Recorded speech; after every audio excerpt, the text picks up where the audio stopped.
The audition hall was bright, cold, and filled with excited chatter, but everything changed the moment Cebu stepped inside. He was not like the others. His clothes were dusty from the cement well he worked it earlier that morning, his hair still coated with bits of dried mud from the cow shelter he repaired before rushing to catch the bus. People stared at him, confused by his appearance, but Cebu didn't care. He wasn't there to impress them, he was there because this was his only chance to escape the life that had trapped him for years. For Cebu, singing was never a hobby. It was his survival. Every note he sang while working beside the semen cow well kept him from losing hope.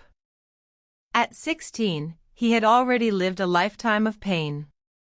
His father abandoned him, his mother worked endlessly just to buy one meal a day, and Cebu had to take on every tough job available just to pay for transportation to this very audition.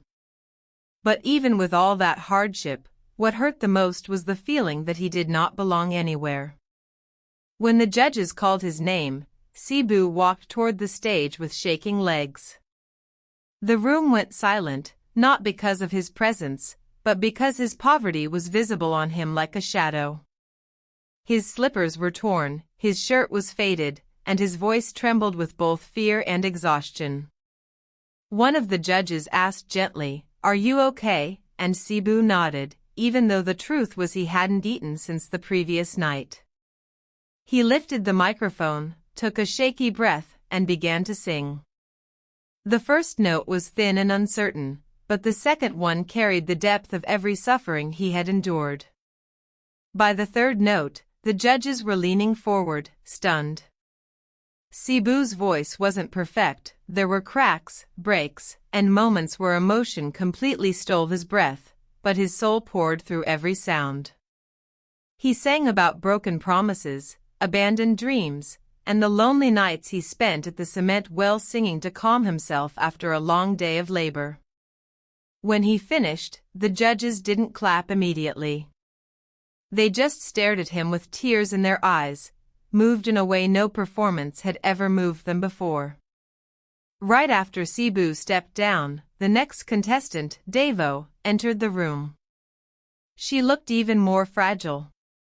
Her clothes were second-hand, her hair still wet from washing it with cold well water, and her hands were shivering not only from nerves but from exhaustion. She had traveled 8 hours just to audition, walking half the way because she didn't have enough money for full bus fare. Her reaction to seeing the judges, eyes wide, lips trembling, showed instantly that she came from a life of survival, not comfort. When the judges asked about her background, Davao tried to smile, but tears quickly filled her eyes. She explained how she practiced her song every night beside the cement well near their small hut, because it was the only place with moonlight bright enough to see her lyrics. They had no electricity, no instruments, no quiet place to rehearse, only her determination and her dream. She also revealed that her mother had passed away the previous year when the family couldn't afford proper hospital care. Her voice cracked as she said, "She always told me to sing, even when life was too heavy." When she started her audition piece, she couldn't make it past the first line. She broke down crying, apologizing repeatedly, saying she didn't deserve to be there. But one of the judges stood up and said, "Take your time. You belong here." Encouraged, Davao wiped her tears, inhaled deeply, and sang again. This time, her voice came out raw, painful, emotional, trembling, but filled with a pure honesty that made the room feel smaller. Her story was in her voice, the hunger, the grief, the nights spent singing into the darkness because it was the only thing that made her feel alive. By the time she finished, even the toughest judge was crying openly.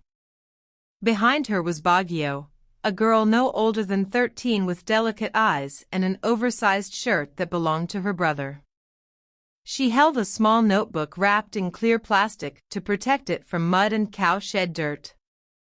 Her walk to the stage was slow because she wasn't used to walking in such a polished place. She had grown up in a farming village where cows, mud, and the cement well were part of her daily routine. But she didn't complain, not about the smell, the work, or the hardship. All she ever wanted was to write songs and sing.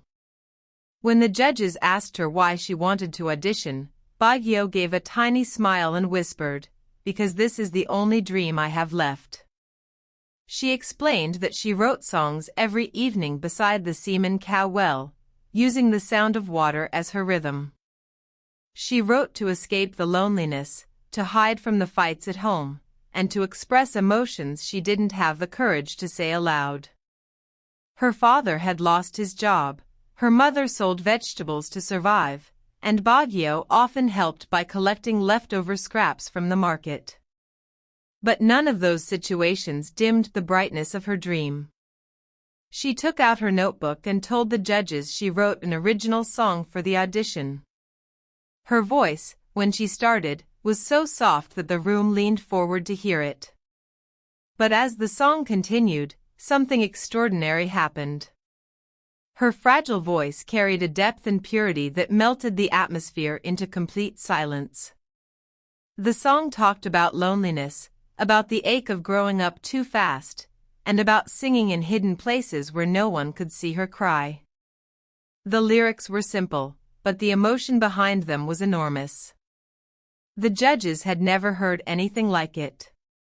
When she finished, her small hands lowered the microphone slowly as if scared of breaking it. She looked terrified, unsure if she did well, unsure if she even deserved to be there. But when she looked up, she saw tears streaming down every judge's face. The oldest judge whispered, "You broke my heart," in the most beautiful way. It was the kind of reaction that only true, painful talent could create. Backstage, Cebu, Davao, and Baguio sat together, none of them believing what had just happened. They came from cement wells, cowsheds, hunger, and hardships. They came wearing slippers, dust, and pain. They came with stories heavy enough to collapse a heart. But they also came with hope. Not polished hope. Not rich people hope. Real, raw, bleeding hope. The audience didn't see contestants that day, they saw warriors.